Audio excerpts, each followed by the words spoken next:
The tomb is cold. It has been cold for 700 years.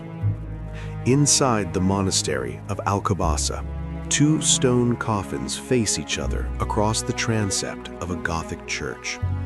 They are carved from limestone so pale it almost glows in the dim light. Angels hold up the lids. Scenes of heaven and judgment wind around the edges like whispered prayers frozen in rock. A king ordered this. A king who, according to legend, pulled a dead woman from her grave, dressed her in silk, placed a crown on her skull, and made every nobleman in Portugal kneel and kiss her decomposing hand. Why? That is the question this story answers. It is not a fairy tale. It is not a ghost story, though it has ghosts. It is a love story, but the kind that leaves you unsure whether you have witnessed the most beautiful thing a human being has ever done or the most terrifying. This happened in Portugal in the 14th century, and the echoes have not stopped. The year is 1340. Portugal is a thin strip of land on the western edge of Europe, pressed against the Atlantic like a man with his back to the sea. To the east, Castile sprawls across the Iberian Peninsula, vast, ambitious, and always hungry. Portugal has existed as an independent kingdom for barely 2 centuries. Its survival has never been guaranteed. King Afonso IV understands this better than anyone. He came to power the hard way. His own father had favored an illegitimate son, and Afonso had to fight with swords and sieges to claim what was rightfully his. He knows what it feels like to watch a crown slip. He knows what it costs to grab it back. So when Afonso arranges a marriage for his son, Prince Pedro, he does not think about love. He thinks about borders. The bride is Constance of Castile, well-connected, politically useful, part of a deal meant to secure peace for a generation. Her arrival in Coimbra is a diplomatic event. Flags fly, horses stomp, the prince waits. Constance arrives with a retinue, ladies-in-waiting, servants, priests, guards, dozens of people whose names history will forget, except one. Among the ladies-in-waiting is a girl of about 15 from Galicia. Her family name is Castro, a powerful clan with royal blood and deep entanglements in Iberian politics. She is not the bride. She is not important. Her job is to serve the new princess and stay invisible. Her name is Inês de Castro, and the moment Prince Pedro sees her, everything changes. History is not a romance novel. The chronicles do not give us a slow-motion scene with swelling music. They give us something messier and more devastating. Pedro was married to Constance. He owed her loyalty, children, and the performance of a functioning royal partnership. For a while, publicly, he gave her that. Constance bore children. The alliance held. But Pedro could not stop looking at Inês. The sources disagree on when the affair began. Some say while Constance was alive, others say only after her death. What no one disputes is the emotional truth. Pedro was consumed. Inês was not a passing infatuation. She was the thing he had not known he was missing, and once she appeared, nothing else was enough. King Afonso noticed. A father always notices when his son starts looking in the wrong direction. And for Afonso, this was not just a romantic embarrassment. The Castro family was neck-deep in the Castilian Civil War. Inés's brothers were ambitious, well-armed, and exactly the kind of men a Portuguese king did not want whispering in his heir's ear. In 1344, Afonso ordered Inés removed from court and sent to the castle of Albuquerque, near the Castilian border, far away, out of reach. He believed distance would fix it. Practical men always make the same mistake. They assume everyone else is practical too. Pedro was not practical. Pedro was in love. The exile did not kill the feeling, it sharpened it. Then Constance died. She died in childbirth, leaving behind a son named Fernando. The court mourned. Then Pedro did something that made every advisor in the kingdom hold their breath. He refused to remarry. Afonso proposed new brides. Pedro rejected them all. His official reason was grief. No one believed it. Everyone knew the real reason. And then Inés came back. She moved into the monastery of Santa Clara across the Mondego River. Pedro was with her openly now, no more hiding. They lived as husband and wife in everything but legal fact. Children came quickly, 4 in 4 years. A family, a life that from the inside must have felt like the only real thing in a world full of politics and pretense. There is a garden in Coimbra called Quinta das Lágrimas, the Estate of Tears. In the 14th century, it was where Pedro and Inés met in secret before their love became public. A fountain called the Fonte dos Amores still runs there, clear and cold, trickling over stones under old trees. If you stand there in the late afternoon when the Portuguese sun turns everything gold, you can almost feel the weight of what happened here. 2 people chose each other over everything, over duty, over safety, over the entire machinery of medieval kingship.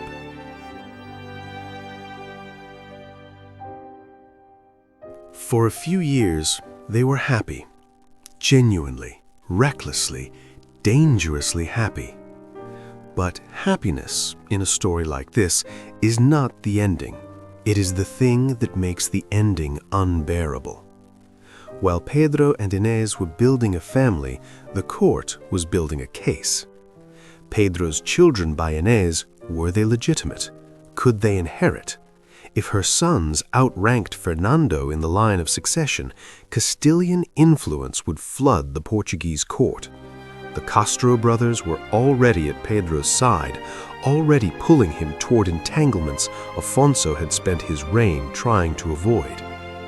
One by one, the most powerful men in Portugal went to the king. They told him what he already knew.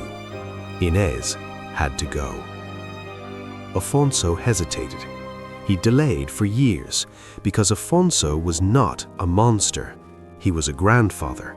Inés's children were his grandchildren. He had seen them. He knew their faces. But the pressure did not stop, and Afonso, in the end, was a king before he was a grandfather. He made his decision. Pedro and Inés did not choose to be symbols. They chose each other. But the world they lived in did not allow that choice to be private. Every kiss was a political act. Every child was a succession crisis.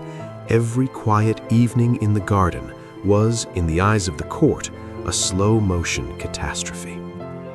It was January 1355. Pedro went hunting. He rode out of Coimbra on a cold morning with dogs and horses and the careless confidence of a man who does not know that today is the day his life divides in 2. He left Inés at the monastery with the children. She was 29 years old.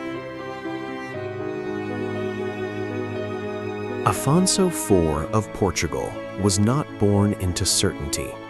He was born into a fight. His father, King Denis, had ruled for decades, long enough to grow tired of his legitimate heir and fond of an illegitimate one. Afonso Sanchez, the king's bastard son, was charming, capable, and increasingly powerful. Denis gave him lands, titles, and something far more dangerous, proximity to the throne. By the time the old king's health began to fail, the court was split. Half backed the legitimate prince, half backed the bastard. Portugal, a kingdom barely 200 years old, nearly tore itself apart before Afonso even wore the crown.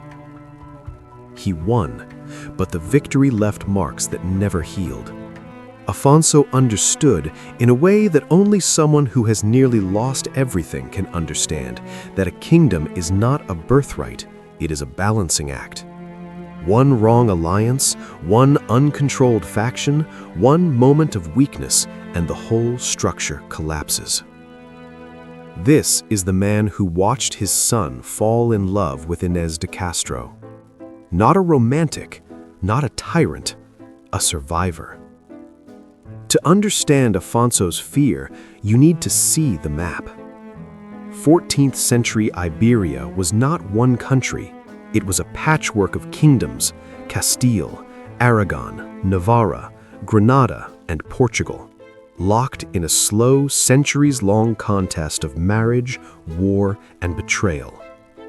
Of these, Castile was the giant. It stretched across the center of the peninsula, rich in land and soldiers, and it treated its smaller neighbors the way large kingdoms always treat small ones, as buffers, vassals, or future provinces. Portugal survived by being careful. Its kings married Castilian princesses to buy peace, but never so deeply that Castilian influence could take root in Lisbon. They fought when they had to and negotiated when they could. Every generation walked the same tightrope, close enough to Castile to avoid war, far enough to remain sovereign. Constance's marriage to Pedro was one more step on that tightrope. A Castilian bride for the Portuguese heir. A treaty sealed in flesh.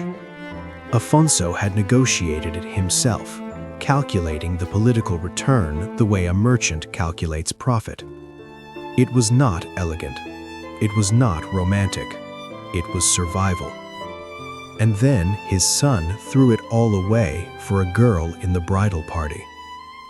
The Castros made everything worse. Inês was not just a pretty face from a minor household. She was a Castro. And in 14th century Iberia, that name carried weight, danger, and a very specific kind of political poison. Her father, Pedro Fernández de Castro, was one of the most powerful lords in Galicia. Her brothers, Fernando and Álvaro, were players in the Castilian Civil War, a brutal conflict between King Pedro I of Castile and a coalition of rebellious nobles. The Castros were not neutral bystanders.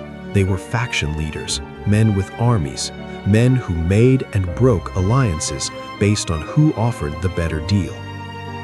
When Prince Pedro of Portugal began his relationship with Inês, her brothers followed. They appeared at the Portuguese court.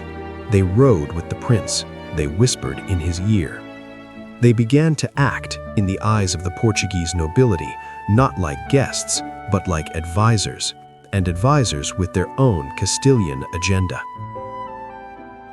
Afonso saw it happening. The nightmare scenario was not hard to imagine. Pedro inherits the throne. His children by Inês, half Castilian, half Portuguese, become heirs. The Castro brothers become the most powerful men in the kingdom. Portugal's foreign policy tilts toward one side of the Castilian Civil War, and then Castile, whoever wins, has a reason to intervene. This was not paranoia. This was pattern recognition. Afonso had watched his own father nearly hand the kingdom to a bastard son with the wrong allies. He was not going to watch it happen again. But here is the part of the story that makes Afonso something more than a political machine. He waited. He sent Inês away in 1344, hoping the problem would solve itself. It did not. Constance died, and Pedro brought Inês back. Afonso proposed new brides for his son. Pedro refused them all. Children were born. The Castro brothers settled in. The whispers grew louder. And still, Afonso waited. For nearly a decade, the King of Portugal watched his worst fears materialize in slow motion and did nothing irreversible. He argued with Pedro. He threatened. He bargained. He stalled. Some historians read this as indecision. Others read it as something closer to anguish. Because Afonso knew Inês. She had been at his court. She had borne his grandchildren, 4 of them. He had likely held them, or at least seen them carried through the halls of the palace, small and loud and oblivious to the political earthquake their existence represented. Inês was not an abstraction. She was a woman with a face, a voice, a life that intersected with his own in ways that made the calculation harder. Killing her was not the first option. It was not the second. It was the option that remained after everything else had failed. The Portuguese nobles who pressed Afonso to act were not subtle about it. Their argument was straightforward. Pedro would not listen to reason. He would not remarry. He would not send Inês away. Diplomatic solutions had been exhausted. The Castro brothers were growing stronger, and the longer the situation continued, the greater the risk that Pedro would publicly declare his marriage to Inês, which would legitimize her children and create a succession crisis that could split the kingdom. There was a word for what the nobles were proposing, though they would not have used it in front of the king. The word was murder. They dressed it in political language. They called it necessity. They called it the protection of the realm. They framed it as a duty, the hard duty of a king who must choose between his family and his kingdom. 3 men stepped forward: Pero Coello, Álvaro Gonçalves, Diogo López Pacheco. Nobles, courtiers, men who had been close to the crown for years, men who understood that what they were about to do would either make them heroes or mark them for death, depending on which king was doing the judging. Afonso gave the order, or, and this is where the sources blur, Afonso allowed the order to be given. Some chronicles place the king at the scene. Others suggest he approved the plan but kept his distance. The distinction matters legally. It does not matter morally. Afonso knew what was going to happen. He chose not to stop it. The date was set, January 7th, 1355. The location, the monastery of Santa Clara in Coimbra, where Inês lived with her children. One thing had to happen first. Pedro had to be gone. The morning of January 7 was cold. Coimbra in winter is not the sun-drenched postcard that tourists imagine. The Mondego River runs gray. The stone walls hold the damp, and the sky presses low against the rooftops. Pedro rode out early to hunt. Dogs, horses, companions. A normal day. The kind of day that does not warn you. He kissed Inês goodbye. Or maybe he did not. Maybe he just left, the way people leave on mornings they expect to be ordinary. The chronicles do not say. What they say is that Pedro was gone, and the monastery was quiet, and the children were inside, and Inês had no idea what was coming. She was 29 years old. She had 4 children under the age of 5. She was living in a monastery, which in the 14th century was as close to a sanctuary as a person could get. She believed she was safe. 3 men rode toward the monastery gate. Behind them, at some distance, came the king. Afonso IV was about to do the one thing he could never undo. Before the blood, there was the garden. If you visit Coimbra today and cross the Mondego River to the southern bank, you will find a place called Quinta das Lágrimas. It is a hotel now. Stone walls, manicured hedges, a swimming pool where aristocrats once walked. Tourists check in, eat breakfast in a glass-walled dining room, and sometimes wander into the old gardens without knowing what they are stepping into. But the garden remembers. There is a spring here called the Fonte dos Amores, the Fountain of Lovers. It is small, easy to miss. Water trickles over smooth stones under a canopy of ancient trees. The light filters through in broken patterns, green and gold, and the sound of the water is the only sound. In the 14th century, before the monastery, before the children, before any of it became political, this is where Pedro and Inés came to be alone.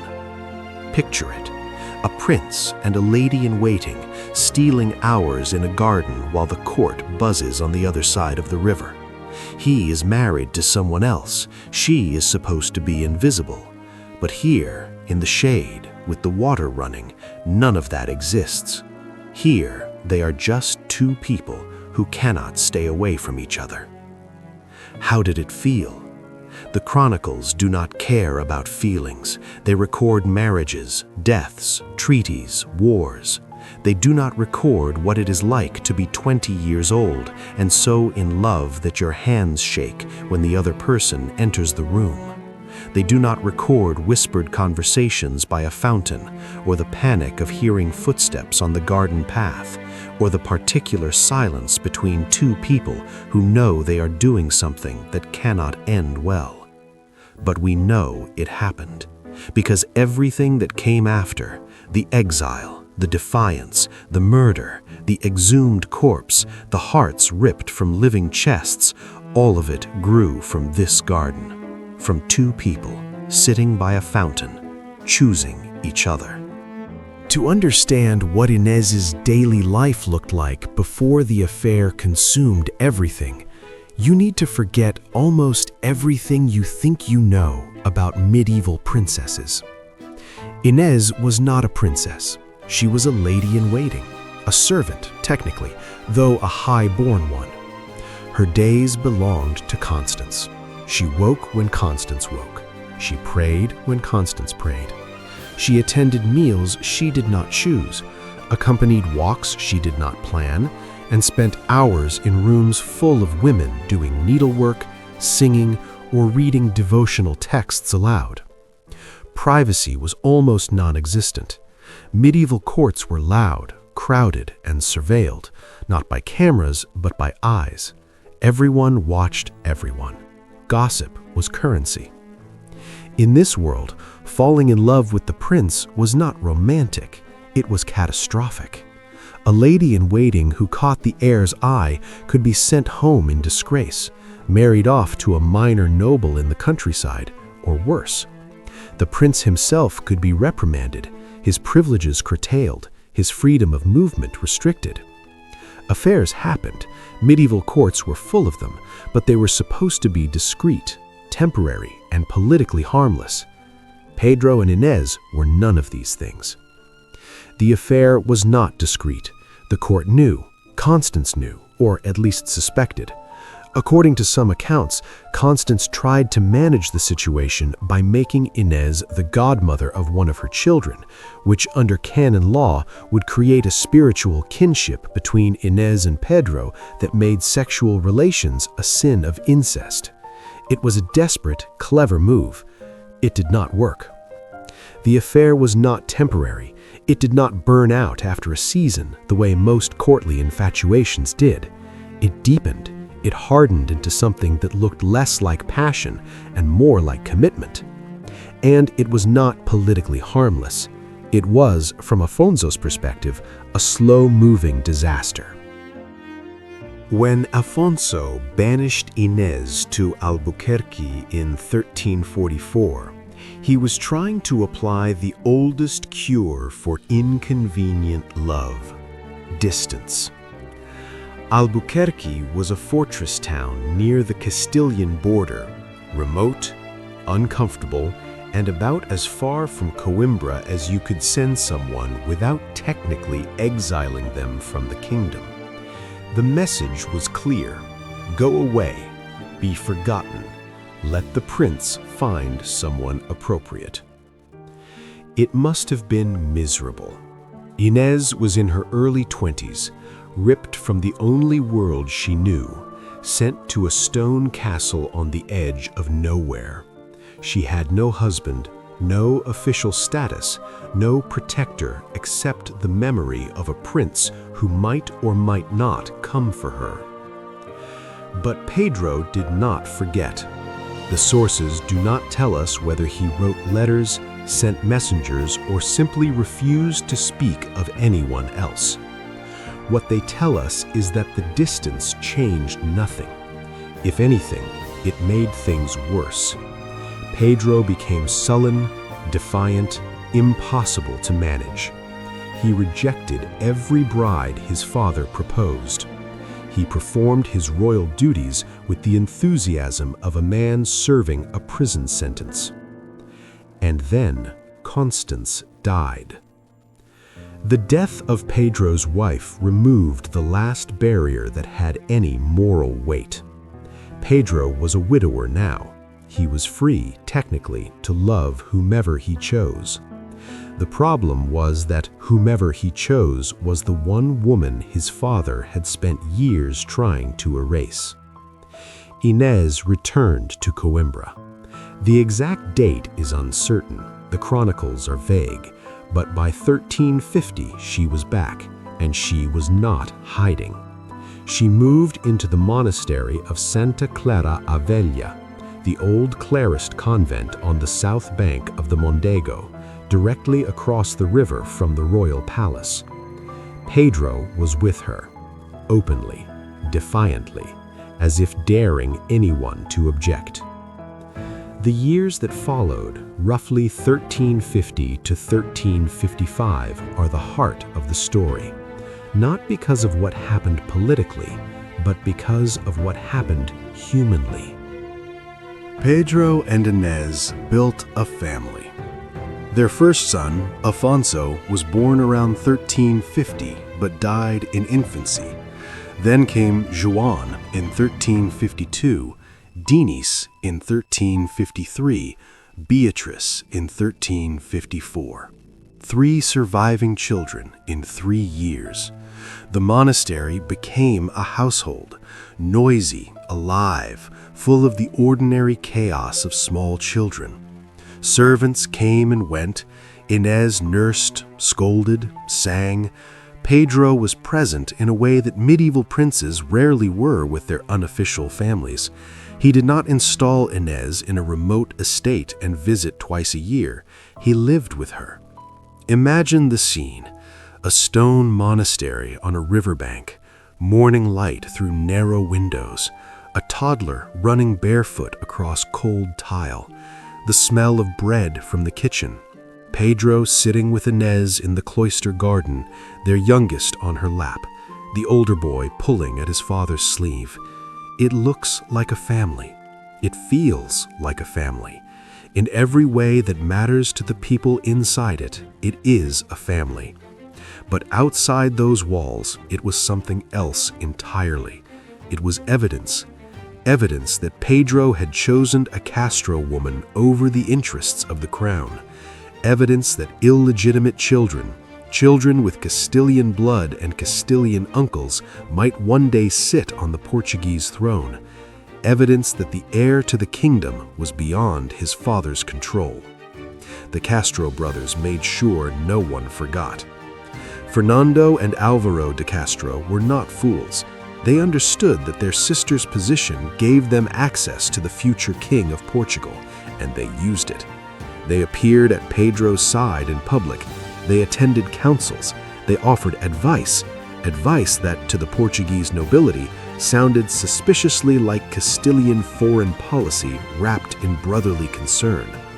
The nobles watched this and saw exactly what Afonso saw: a takeover in slow motion. The Castros were not integrating into the Portuguese court, they were colonizing it, and Pedro, blinded by love or loyalty or both, either could not see it or did not care. The whisper campaign started. What if Pedro declares a secret marriage? What if Inés's sons are legitimized? What if Fernando, Constance's son, the rightful heir, is pushed aside? The questions circled the court like vultures, and every month that Pedro spent at Santa Clara gave them more to feed on. Afonso heard all of it.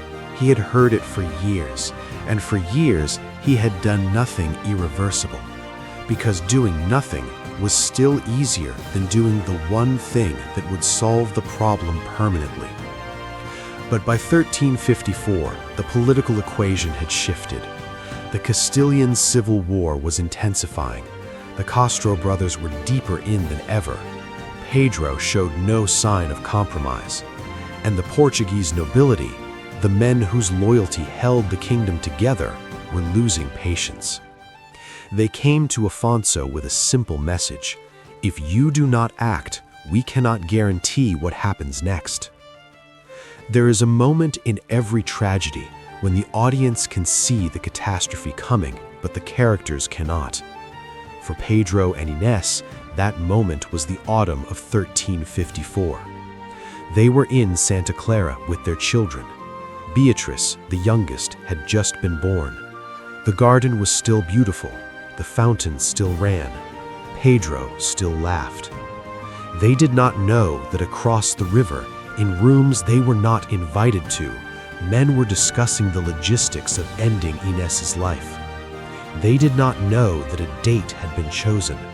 They did not know that the only reason they were still alive and together was that one old man, a king, a father, a grandfather, had not yet found the courage to say yes. He found it in January.